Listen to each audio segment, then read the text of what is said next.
Oi, gente, bem-vindos a mais um episódio do Visão Biomédica, o podcast oficial da Engenharia Biomédica. E hoje aqui temos uma convidada ilustre. Lívia, me conta um pouco sobre você, me fala o seu mini currículo e como você chegou aí na Engenharia Biomédica. Oi, gente, eu sou a Lívia, eu tenho 24 anos e eu sou formada em Engenharia Biomédica pelo Inatel há um ano. Eu sou de Barbacena, uma cidade de Minas Gerais, e eu percebia que durante o meu ensino médio as pessoas tinham praticamente três opções, né? Era medicina, direito, ou engenharia civil, ou engenharia elétrica. Eu não me identificava com nenhuma dessas áreas puramente, então eu fazendo pesquisa sobre quais outras áreas que eu poderia seguir, né? Fazendo teste vocacional e tudo mais, eu cheguei na Engenharia Biomédica. E aí, estudando mais a fundo sobre essa área, eu me encantei. Falei, nossa, é isso que eu quero pra minha vida. E, e aí eu fui estudar no Inatel, né? Nos meus primeiros 2 anos, CEL, eu fiquei muito tensa, assim, de eu não posso fazer muitas atividades, eu preciso ficar focada na minha faculdade, porque senão eu vou perder minha média, né, e tudo mais. Então eu vivi só em função dos estudos. Só que aí depois, lá no final do meu quarto período, foi quando eu fiz a minha primeira atividade extracurricular, que eu fiz parte da Liga Versátil Empreendedora. E aí foi quando eu abri muito os meus olhos, sabe? Eu falei, é muito legal a gente fazer muitas atividades. E aí eu comecei a fazer várias atividades, né? Então eu dei aula na Casa Viva, participei de Startup Weekend, de Startup Z,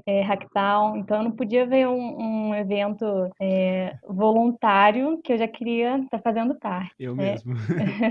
Eu fiz iniciação científica, num projeto que eu amei participar, que foi também o tema do meu TCC. Eu fiz estágio no Hospital de Santa Rita e eu fiz o estágio no CDTTA, né, que é o Centro de Desenvolvimento e Pesquisa na área da saúde, que agora acho que é eHealth, né, o nome. E Health Innovation Center.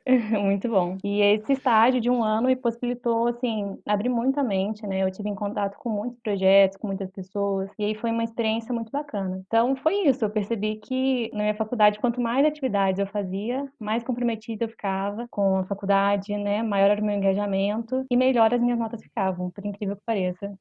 Encher a mente às vezes é bom, né? Porque a gente se organiza melhor. Exato. Que nem você falou, você já formou há um ano. Então, onde que você trabalha atualmente? Bom, então hoje eu trabalho numa empresa que se chama QC Certificações. Eu trabalho na área de certificação em metro para equipamentos eletromédicos. A empresa que eu trabalho, ela fica em Campinas. E eu tô nessa empresa já fazem 10 meses. Então eu já aprendi demais nesse tempo. E mudou muito do antes e pós-pandemia pra você? Então, mudou. A gente está em home office desde março e no início rolou uma tensão, né, de como que vai ser, porque a nossa equipe era muito unida, estava sempre junto e tudo mais. Como que vai ser agora, né? Cada um na sua casa, mas está sendo super tranquilo. A gente faz reunião de alinhamento todos os dias pela manhã e está fluindo muito bem, assim. Os clientes continuam também em contato direto com a gente, fazendo reuniões e tudo mais. Então tá fluindo bem. Eu mesmo não sei muito o que é certificação, então eu pedi ajuda para Natália Titonelli para fazer um roteirinho aqui do que eu perguntar para você, do que tirar de você, né? Porque aposto que tem muita coisa para você falar. Então eu queria começar primeiro para você explicar um pouquinho para a gente o que é certificação, em poucas palavras aí, como que você descreveria? Então, a certificação em Metro, ela tem o objetivo, né, de assegurar que o produto ele está ok para ir para o mercado e entrar em contato com o paciente ou com o usuário, né? Então, serve para garantir que o equipamento ele é seguro, que está conforme algumas exigências, né, e ele está apto para ser utilizado por um paciente. O que o engenheiro biomédico pode fazer na área de certificação? O engenheiro biomédico ele pode atuar nessa área de diversas formas, né? Então, uma área muito comum, assim, que existem bastantes pessoas nessa parte, é na área comercial mesmo. Então, na parte de vendas, negociação com o cliente. Hoje, o que eu faço nessa parte de certificação, então, é analisar o equipamento. Então, analisar as características dele, os requisitos do equipamento, para enquadrar nas normas da série 60601. Também pode acompanhar o cliente durante todo o processo da certificação, apontando quais são os documentos necessários e tudo mais. E pode também atuar na análise dessa documentação. Muita gente tem um preconceito muito grande com essa área. Eu sou uma dessas pessoas que tinha esse preconceito. Achava que era uma coisa muito maçante, repetitiva, cansativa, mas na verdade não é. Eu aprendo todos os dias muito com isso, porque eu consigo estar atenta a quais são as novas tecnologias que estão no mercado, quais são os novos tipos de equipamentos, quais são os novos produtos, né? Então é um desafio todos os dias, assim, eu tenho que estudar cada equipamento, ver quais são as normas aplicáveis, perceber a documentação, como é diferente os requisitos para cada um tipo deles, né? Então é um desafio contínuo, não é uma coisa maçante e repetitiva como a gente imagina que seja. E qual que é a importância da certificação para engenharia biomédica, hospital? Como eu disse, né, ela serve muito para assegurar que o equipamento está ok, tá belezinha para ser utilizado, né? Então ele é muito aplicado aos equipamentos hospitalares, equipamentos odontológicos, de uso em estética, ou mesmo alguns que são utilizados em casa, né? Então, alguns exemplos de equipamentos que precisam passar pelo processo de certificação. O ventilador pulmonar está sendo essencial nesse momento de pandemia. O termômetro digital, que a gente tem em casa normalmente. Uma incubadora neonatal, um equipamento de raio-x. Enfim, são diversos equipamentos que passam por esse processo de certificação, né? Para garantir que ele está seguro, que ele está apto para entrar em contato com o paciente. E como que isso acontece? Como que é o processo de certificação? A empresa, ela vai atrás de vocês? Então, como que acontece, né? O cliente, quando ele tem o equipamento para certificar, ele vai entrar em contato com o OCP. O que que é esse OCP? É um organismo de certificação de produto. Eu trabalho num OCP que é aquecer certificações. Então, a partir do momento que o cliente fala assim, olha, eu tenho um equipamento aqui, eu quero certificar, como é que eu faço? A gente vai pedir alguns documentos dele, com algumas características, né, para ele apontar para a gente como que é o funcionamento do equipamento, quais são as características, funções, etc. E a gente vai analisar quais são as normas aplicáveis para esse equipamento. São diversos tipos de normas que podem ser aplicadas. Elas geralmente são de acordo com as especificações, indicações e tudo mais. Então a gente aponta quais são os requisitos de ensaios para esse produto. Depois que faz esse processo todo de certificação, só tem que fazer uma vez? Tem uma duração? É só quando a norma às vezes é atualizada? Então, na verdade, depois que a gente analisa, né, quais são as normas, quais são os requisitos, esse equipamento ele tem que passar por ensaios. Então, ele precisa ir para um laboratório de ensaios. Esse laboratório ele tem que ter um escopo de acreditação, né, mostrando que ele é capacitado, que ele está apto para realizar aqueles ensaios. E aí ele tem que passar por testes de segurança elétrica, compatibilidade eletromagnética, entre vários outros ensaios de acordo com os requisitos, né, com as normas que a gente apontou que são aplicadas àquele produto, né? E depois que são feitos esses ensaios, o cliente ele vai enviar a documentação para a gente, para o OCP, que vai analisar esses documentos, tanto os relatórios de ensaios, quanto um documento que chama Arquivo de Gerenciamento de Risco, que ele vai apontar quais são os riscos relacionados àquele equipamento, vai enviar para a gente o manual do usuário, etiqueta de identificação, e uma parte muito importante da certificação é a auditoria de fábrica. Então, independente do produto ser fabricado no Brasil, ser fabricado na China, nos Estados Unidos ou qualquer outro país, né, ele vai precisar passar por uma vistoria, que é para comprovar que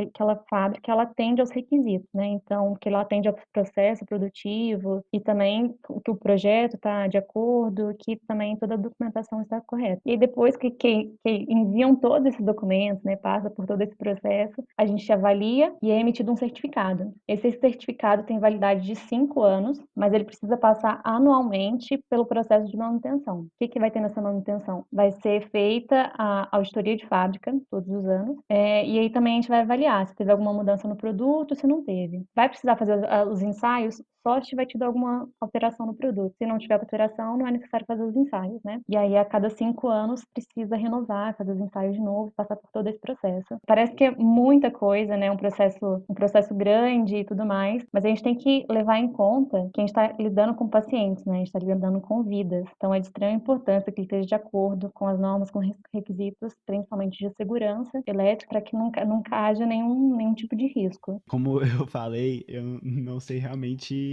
nada ainda sobre essa área, então essa conversa está sendo muito esclarecedora para mim também. Mas uma coisa que eu sempre ouço falar é que certificação é muito caro. É verdade? Realmente encarece muito o produto, como muitas pessoas já me falaram? É, exato, assim, muita gente já fala assim, nossa, essa certificação é caro, né? E muitas vezes existe uma negligência nesse ponto, né? Mas depende do que é caro, Atos. O que você vai considerar caro? A vida do seu paciente ou a qualidade do seu produto? Então, assim, é um processo que não, de fato, não é barato, os ensaios, mas é muito importante, sabe? Pra gente assegurar que o produto não vai causar nenhum tipo de dano ao paciente. Você imagina, você tem um ventilador pulmonar e ele apresenta algum tipo de, não sei, ele para de funcionar, apresenta alguma falha e ele tá ali para suprir, né, para ajudar de uma forma vital, né, num paciente. É muito crucial. E você falou um pouquinho aí que tem que analisar a técnica dos produtos, passar por testes e por aí vai. Esses testes são a sua empresa que faz, é uma terceirizada? Pelo que eu já li sobre, eu sei que tem vários, que eu sei que é bem complicado, tem vários tipo, requisitos. Às vezes, quando tem, eu sei que de incubadora neonatal, tem que ficar, por exemplo, alguns dias com o ambiente controlado de temperatura, de umidade, para realmente certificar que está funcionando corretamente. Esses ensaios laboratoriais, eles variam muito tempo, né, de acordo com o tipo de equipamento, de acordo com o tipo de norma que é aplicada. A empresa que eu trabalho hoje, a gente não faz os ensaios laboratoriais, mas é terceirizado esse tipo de ensaio, né, esse de teste. No Brasil, a gente tem muitos laboratórios que fazem esse tipo de ensaio. E aí, esses requisitos que você falou, né, para os ensaios, eles estão especificados nas normas. Então, na norma de segurança elétrica, ele tem lá os requisitos que especificam o que deve ser ensaiado, pelo que o produto deve passar, né, quais são os pontos que ele deve cumprir. Também na norma de compatibilidade eletromagnética, que é uma outra muito importante. Ela apresenta quais são os requisitos que o equipamento deve atender, especifica padrões e tudo mais. E aí os ensaios eles vão variar de acordo com o tipo de equipamento e de acordo com as normas que vão ser aplicadas. Junto com esses testes todos que acontecem, existe uma documentação de tudo, né? Para ficar mais fácil para identificar também realmente está funcionando da maneira que deveria.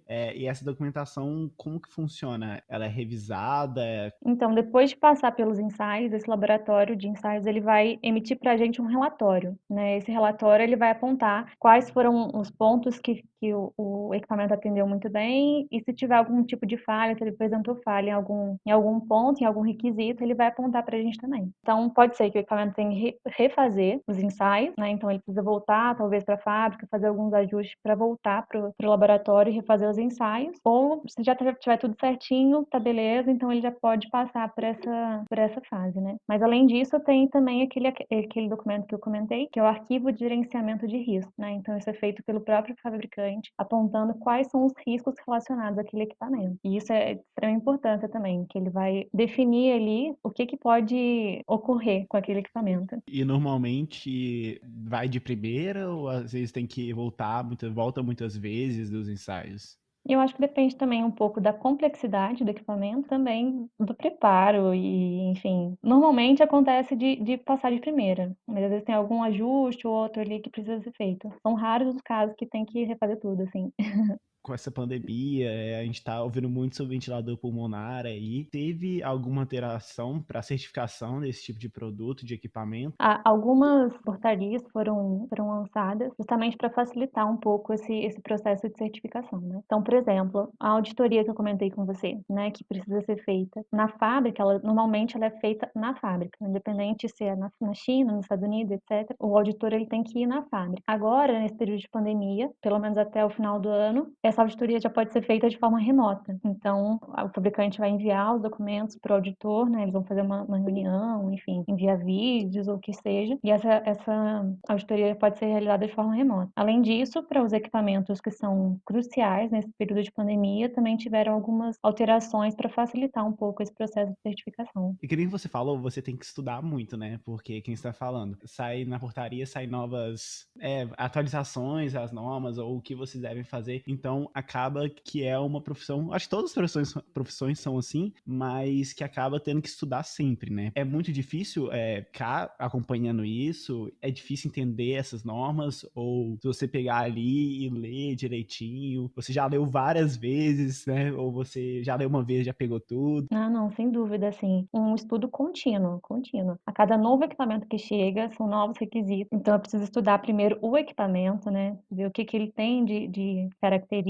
e tudo mais. Então, a gente estuda toda a característica do equipamento. A gente verifica lá nessa IN 49, que é a instrução normativa, que ela apresenta quais são as normas particulares que estão sendo aplicadas no âmbito do Brasil. Então, a gente precisa estudar, ver o que vai atender. Então, esse equipamento aqui, ele vai ser necessário encaixar nas normas de segurança elétrica, compatibilidade eletromagnética e tal norma particular. Por exemplo, não sei, de uso doméstico, sabe? Ou então de alarme, ou então de raio-x, ou o que quer que seja. seja. E aí eu preciso estudar também essa norma particular, para ver se de fato esse equipamento está dentro do escopo, sabe? Se não tem nenhuma exclusão da norma que aponta esse equipamento. Então, é um estudo contínuo. É todos os dias, é um novo equipamento no mercado, é um novo estudo que eu preciso fazer sobre isso. Mas é muito legal, assim, sabe? Igual eu falei, a gente tem muito contato com o que está vindo de novo no mercado, sabe? Eu tenho certeza que talvez se eu tivesse em outras áreas eu não teria essa visão. Tudo isso aí você já sabia quando você formou? Ou você acabou aprendendo trabalhando mesmo? Rapaz, eu caí de paraquedas nisso. Porque a gente na faculdade, a gente tem uma visão muito pouca disso, de certificação, né? A gente sabe que existe, a gente sabe que precisa passar pela certificação. A gente tem uma disciplina, pelo menos no Inatel, não sei se ainda está tendo assim, mas eu tive de regulamentação Anvisa. E eles pincelavam um pouquinho de certificação em metro. Eu sabia que existia um negócio aí que chamava certificação em metro, eu sabia que existia uma tal de norma 60601, mas eu não sabia a fundo, né? Eu não sabia como aplicar isso, como que funcionava, nem nada. E aí eu dentro da empresa mesmo, eu tive bastante treinamento, tenho treinamento contínuo, isso é muito bom, tenho muito acompanhamento lá dentro. Então, aprendi tudo na raça mesmo, assim, na marra, com eles me ensinando já na empresa, sabe? Igual eu falei, é um aprendizado contínuo. Eu sei que eu ainda tenho muita coisa para aprender, mas já aprendi muito, sabe? Eu me sinto muito mais preparada para falar sobre certificação hoje do que eu estaria há 10 meses atrás. Se você me perguntasse, eu só falar. É parte dali da certificação, certificação em metro é uma parte da regulamentação da ISA. É só isso que eu ia saber te falar, né? Mas hoje eu já me sinto mais preparada. Mas isso é verdade, assim. A gente na faculdade muitas vezes não tem esse conhecimento, não tem essa visão, mas é muito importante, sabe? Acaba que muita gente vai para essa área, mesmo tendo um certo preconceito, igual eu tinha, mas percebe que é uma área muito importante e é uma área muito legal de trabalhar. Querendo ou não, a gente não pode nem culpar muito a universidade, a faculdade, porque É a muita engenharia coisa, biomédica é um curso enorme, né? Tem sim. muita área aí. O interessante é eles se mostrarem, olha aqui, existe. E eles criaram oportunidades. Então, a gente tem iniciação científica, a gente tem várias atividades que a gente pode fazer durante a nossa graduação. Claro que a gente nunca vai conseguir fazer tudo, mas a gente consegue, assim, tentar se nortear para onde a gente está querendo ir. Não, com certeza. Eu acho que é importante a gente testar muito na faculdade, né? Testar várias áreas. Isso, porque você está na faculdade, você pode tentar, né? Não tem problema se não der certo. O que você acha que a pandemia mostrou pro Brasil sobre a saúde brasileira? Posso defender o SUS aqui? É, exatamente, pode defender o SUS. Mas, assim, também pensando em certificação aí também, você acha que o Brasil estava preparado? Essa pandemia, na verdade, ninguém estava esperando, ninguém estava preparado de fato para tudo isso, né? Mas foi muito importante, eu acho que até para engenharia biomédica, sabe? Para se mostrar. Eu acho que o nosso curso ficou muito mais em foco.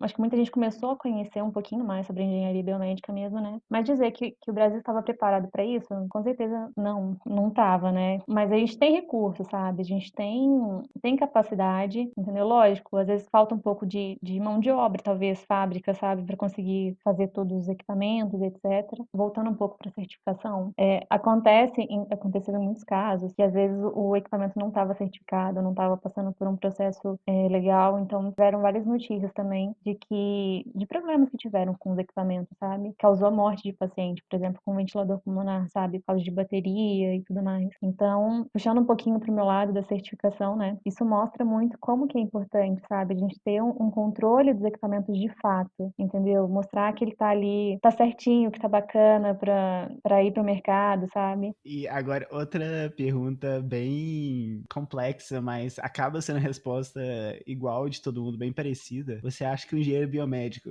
a engenharia biomédica, é uma profissão do presente ou uma profissão do futuro? Porque a gente ouve muito falando que é uma profissão do futuro, que é prótese, órtese, robô, inteligência artificial, mas realmente é isso? É lá do futuro ou aqui a gente já tá usando elas? Cara, com certeza é uma profissão do presente, sabe? Lógico que vai ser do futuro também, mas é muito do presente. Gente, nessa pandemia, nosso curso está sendo cada vez mais conhecido, sabe? Tem aberto cada vez mais oportunidades para nossa área, tem mostrado como é essencial, sabe? Desenvolver tecnologia para a saúde.